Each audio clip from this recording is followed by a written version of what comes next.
келесі қақсап жүріп ортаңғы көшенің светін кеш әйтеуір әкім келеді дегенде жарық қылыңдар, бір апта қосып қойып жүріңдер қоспай, иә. Енді мына екі шеттегі көше бар тағы да. Ол жерде тұрған адамдар адам емес па, олар көшеге шықпай ма?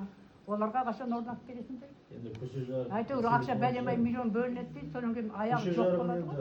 Әкімдеріңіз жоспарлап. Енді ол әкімнің кімге қарай ма, кімге қарайды, енді светін бастығысын Біз электр желісіне қосып береміз. Шөжігін орнатып электр желісіне қосып береміз. Светтерін жаңа тартпайды, нан пісіріп жеуден қалдық, тамақ жылытып жеуден қалдық, пеш бата сығырайды, майшамен отырған сияқты электр жарығы жетпейді. Өлместің күнін көріп отырмыз былай. Енді оны түсініп отырмыз ойыңызды, иә.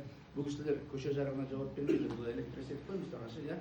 Бұл кісілер бағана қуаттылығын, тоқтың күшін қадағалап. Қуаттылығы жетпейді дейді ғой. Сол бағана қуаттылығы жетпейтін болғаннан кейін анадан алған заңды 28-29-ға дейін ауыстырып береміз деп отырсыздар. Олар жарамсыз деп айтуға болмайды.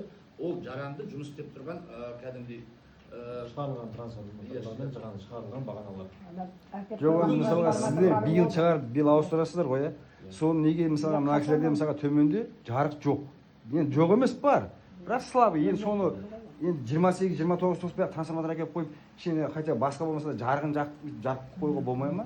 Обязательно сол 28-29 келіп тосы көріп қойсаңдар, трансформаторды ауыстырып айтып отырғаным. 28-29-ға қарамай ауыстырып береді трансформаторды. Жұмыс істейтін кәдімгідей қалада істеп тұрған трансформатор ол. Осы мәселе көтерілген өзімізге спекінде айттым ғой. Иә, біз түсінбей отырмыз. Бұл кісілер өткенде сен уәде бердің, неге қоймадың деп ертең ол жәнегі қолға нақты смета дай болмағаннан кейін біз сіздерге уәде бердік қазір. Сол жұмыс басталып кетті ғой. Иә.